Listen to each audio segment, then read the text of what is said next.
HHS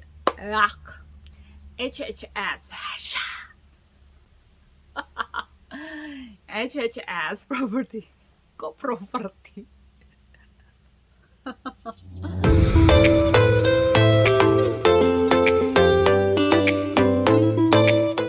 Halo teman Nobi, apa kabar semuanya? Semoga semuanya sehat-sehat ya.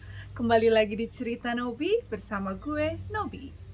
Di episode Cerita Nobi kali ini, gue akan share informasi apa yang harus kita lakukan ketika petitioner atau tunangan kita yang warga negara Amerika tidak memenuhi syarat income berdasarkan HHS Poverty Guidelines sebagai petitioner yang akan menjadi sponsor kita sebagai beneficiary. Jadi ketika kita sudah menerima NOA 2, ada baiknya, sesuai tips yang sudah gue sampaikan di video-video sebelumnya, kita mempersiapkan form I-134 dan dokumen-dokumen pendukungnya. Karena ini butuh waktu untuk ngisinya dan butuh waktu untuk mengumpulkan dokumen pendukungnya juga. Jadi ada baiknya sudah mulai dicicil dokumen-dokumen yang mau di-submit saat interview. Karena lumayan ada beberapa nih, ada yang butuh translate, sama sworn translator, which is itu adalah akte kelahiran kita. Nah, salah satunya juga adalah form I-134 ini, di mana persyaratannya atau dokumen pendukung yang dibutuhkan lumayan ada beberapa. Dan ini butuh pihak ketiga untuk mempersiapkannya. Jadi, form I-134 ini adalah deklarasi financial support-nya si petitioner sebagai sponsor kita. Jadi intinya, petitioner tuh harus punya finansial yang cukup untuk membiayai kita, si beneficiary, selama kita tinggal di Amerika. At least sampai kita punya dokumen yang lengkap untuk kita bisa bekerja. Definisi cukup secara finansial dalam nominal ini berdasarkan apa sih? Setahu gue, ini tuh nggak diinfo secara tertulis kalau untuk I-134 di websitenya USCIS. Tapi untuk form I-864, which is sama-sama Affidavit of Support juga sama si I-134 ini, nah kalau I-864 ini benar-benar diinfo harus berdasarkan HHS Poverty Guidelines. Nah gue dan I think kebanyakan yang gue lihat adalah I-134 ini juga mengacu ke HHS Poverty Guidelines ini. Nah, HHS Poverty Guidelines ini bisa kalian cek di websitenya USCIS. Gue akan info di description box ya. Jadi secara nominal, HHS Poverty Guidelines ini dibagi 3 untuk 48 states, terus untuk Alaska dan untuk Hawaii. Jadi ada 3 jenis. Nah, gue akan lebih fokus ke dalam yang 48 states. Untuk Alaska dan Hawaii, seingat gue, nominalnya tuh sedikit lebih tinggi dibandingkan untuk 48 states lainnya. Ini gue tampilkan ya, HHS Poverty Guidelines-nya untuk 48 states. Nah, yang perlu kalian perhatikan adalah yang paling sebelah kiri. Sponsors household size-nya. Jadi ada berapa yang ditanggung sama sponsors, which is petitioner kita, tunangan kita yang warga negara Amerika. Kalau misalnya dia menanggung, misalnya mungkin dia menanggung orang tua atau menanggung, misalnya sudah menikah dan bercerai, punya anak, ada tanggungannya juga. Nah, itu adalah misalnya nih, kalau misalnya sponsor household size-nya 2 itu meaning dia sendiri dan beneficiary misalnya. Jadi dia dan orang lain. Which is kalau misalnya tunangan kita nggak punya tanggungan lain selain dirinya sendiri, ketika mengisi I-134, cari patokannya adalah yang sponsor household size-nya 2. 2 itu artinya dia dan beneficiary, which is kita. Jadi patokannya adalah yang 2, lalu cek ke yang paling kanan. Kalau yang 100% of HHS Poverty Guidelines itu untuk sponsor on active duty in US Armed Forces who are petitioning for their spouse and child, things like that ya. Nah, karena G bukan US Armed Forces, jadi kita pakai yang 125. Terus terang ini ada informasi juga kalau misalnya untuk I-134 itu lebih yang ke 100%. Nah, I864 baru yang 125%. Cuma untuk cari amannya, kalau gue tetap di I134 sendiri gue akan ambil yang 125% ini. Sekali lagi gue nggak tahu benar apa enggak yang 100% itu untuk I134, but for me gue akan ambil yang kolom paling kanan untuk I134 dan juga nanti untuk I864. I864 ini akan kita submit ketika kita sudah menikah, which is ketika kita mengajukan adjustment of status. Jadi yang seperti kita tahu, bule itu kan nggak semuanya tajir ya, nggak semuanya kaya, tidak seperti apa yang netizen pikirkan. Bule-bule itu sama aja kayak orang-orang Indonesia, dan orang-orang pada umumnya tentu saja ada yang tajir melintir, ada yang biasa-biasa aja, ada juga yang hidup berkesusahan, sama aja semuanya. Nah, gimana kalau tunangan kita income-nya di bawah poverty guidelines ini? Nah, seperti yang kita tahu ya, sejak tahun 2020 kondisi dunia, kondisi bisnis memang nggak bisa diprediksi, terutama untuk para small business owner, termasuk tunangan gue waktu itu, G, karena dia adalah small business owner di bidang properti. Jadi ini sangat berimbas kepada pemasukannya G saat itu. Nah, jadi berdasarkan pengalaman gue dan G di tahun 2021, jadi waktu itu kita kan NOA-nya di 15 Juni 2021. Interviewnya di 2 September. Nah, kita tuh sebenarnya setelah bulan Juni, di 15 Juni tuh, setelah kita tahu kita dapat NOA 2, gue udah mulai info ke G, tolong siapin I134 dan dokumen pendukung lainnya. Karena ini butuh waktu dan butuh pihak ketiga untuk mempersiapkannya. Jadi ya harus nyicil nih. Jangan mepet-mepet pas mau interview, atau mepet-mepet pas dokumennya baru udah nyampe di embassy. Karena ya kalau misalnya kalian baru nyiapin pas udah nyampe di embassy, terus terang kalian pasti akan mundur tuh jadwal interviewnya. Ya walaupun kalian sendiri sebenarnya ngatur interviewnya, kapan interviewnya, tapi kalau misalnya kalian udah siapin sebelumnya, kalian bisa cepet untuk set jadwal interviewnya.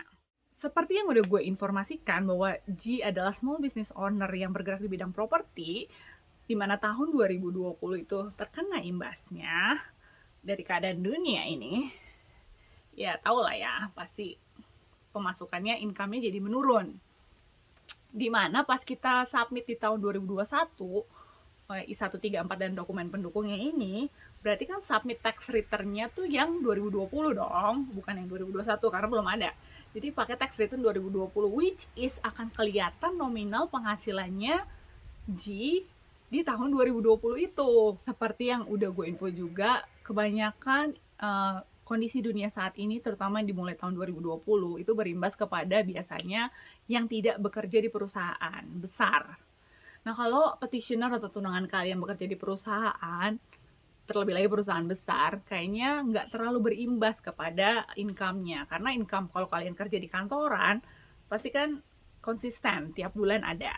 Sedangkan kalau business owner, itu tergantung banget sama faktor X, terutama di tahun 2020 ini, keadaan dunia yang tidak menentu. Jadi sangat berimbas. Jadi kita perlu cara lain supaya kita memenuhi syarat di HHS Poverty Guidelines ini. Kalau income-nya di bawah dari HHS Poverty Guidelines gimana? Jangan panik. Ada satu cara lagi, adalah mencari co-sponsor. Intinya di co-sponsor ini adalah dia ikutan bertanggung jawab atau memberikan financial support ke beneficiary selain si sponsor ini. Jadi mereka sama-sama lah kayak digabung gitu loh. Ini agak tricky untuk memilih co-sponsor. Pastikan co-sponsor ini tuh kenal kalian dan dekat. Kenapa? Karena ketika menjadi sponsor ataupun co-sponsor ini akan membukaan belak-belakan tentang finansialnya. Kayak tunangan kita nih, si petitioner, itu benar-benar akan belak-belakan terkait finansialnya dia. Jadi semuanya finansialnya itu akan terlihat di seluruh dokumen I134 dan dokumen pendukungnya ini. Nah, inilah yang harus kita pikirkan, karena harus agak-agak tricky nih untuk mencari orang yang mau belak-belakan memberikan financial support. Gue sarankan cari di orang terdekat, either kalian merasa lebih dekat ke keluarga atau ke teman. Nah kebetulan Ji kemarin yang jadi co-sponsor gue adalah papanya Ji. Jadi Ji diskusi dulu sama papanya, dan papanya setuju untuk jadi co-sponsornya gue. Makanya papanya Ji adalah co-sponsor gue ketika kita submit I-134. Nah untuk kalian bisa coba cari ke orang tua, kakak, om, tante, atau teman-teman terdekat. Coba diomongin dulu. Pastikan ya yang kenal kalian, karena kalau tiba-tiba kalian tanya temen terus tiba-tiba minta dokumen ini, mungkin dia agak-agak serem juga kali ya. Nah karena ini dia dokumen pendukung yang harus disubmit. Yang pertama adalah statement dari bank 1 tahun terakhir kalau kemarin di submitnya. Jadi di situ informasinya kapan buka accountnya, terus nominal 1 tahun terakhir, dan present balance. Terus abis itu kalau misalnya petitioner kalian kerja di perusahaan, tentunya surat pernyataan dari perusahaan kalau petitionernya kerja di perusahaan itu, salary gajinya berapa, terus udah kerja berapa lama, sejak kapan, posisinya di situ temporary atau permanen. Terus yang penting adalah copy of last US Federal Income Tax Return yang udah di-submit tentunya, atau tax transcript bilangnya. Bisa juga ditambahin dengan segala aset kalian, bonds, or apapun lah tentang aset-aset kalian, aset-aset petitioner. Untuk detail bukti pendukungnya bisa cek di website USCIS. Gue akan info juga di link di description box. Waktu di tahun 2021, Ji itu submitnya adalah form I-134 tentunya, jangan lupa di tanda tangan.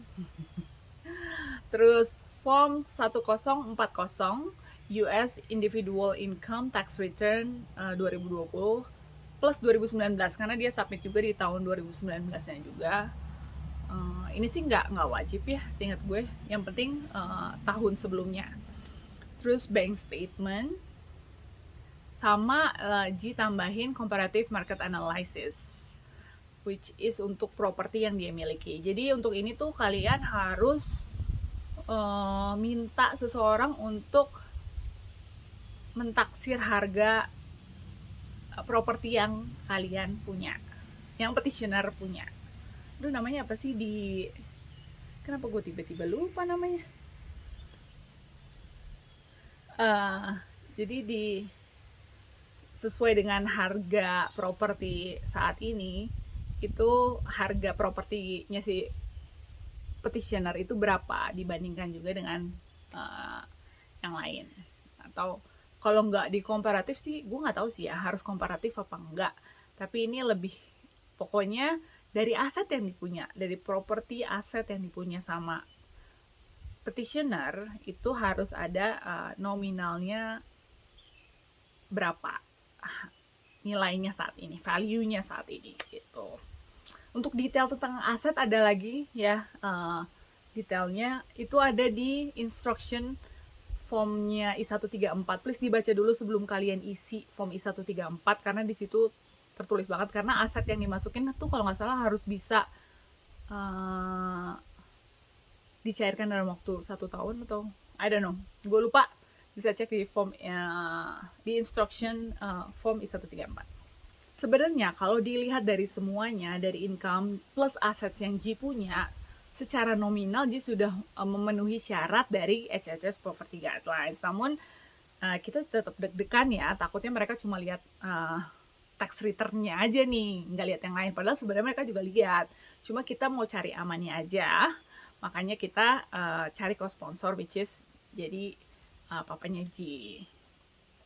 Nah, papanya Ji ini adalah pensiunan. Nah, apa yang disubmit sama papanya Ji sebagai co-sponsor sama apa yang Ji submit, which is form 134-nya ditandatangan juga, form US tax return tapi for seniors yang tahun 2020 karena papanya sudah pensiun, namanya Form 1040 strip SR untuk seniors. Kalau dia hanya Form 1040. Terus bank statement 1 tahun terakhir. Terus sama juga comparative market analysis untuk properti-properti yang dimiliki sama papanya Ji. Jadi kalian nggak usah panik ya kalau misalnya petitioner atau tunangan kalian yang warga negara Amerika, income-nya belum memenuhi syarat sama HHS Property Guidelines ini. Masih ada jalan keluarnya. Yang perlu kalian pikirkan adalah siapa yang akan jadi co-sponsor. Jadi cobalah dipilah-pilah mana orang-orang terdekat dan coba berdiskusi sama mereka. Terima kasih buat kalian yang sudah nonton video di episode Cerita Nobi kali ini. Semoga videonya bermanfaat dan berguna di proses visa K1 kalian. Dan semoga semua prosesnya lancar untuk mendapatkan visa K1 atau visa tunangan. Jangan lupa tentunya di komen, di share, siapa tahu ada keluarga, teman, kerabat yang butuh informasi ini. Jangan lupa juga di like, di subscribe, dan juga di klik loncengnya supaya kalian dapat notifikasi dari video terbaru yang gue upload di Cerita Nobi. Sampai ketemu di episode Cerita Nobi selanjutnya. Bye-bye.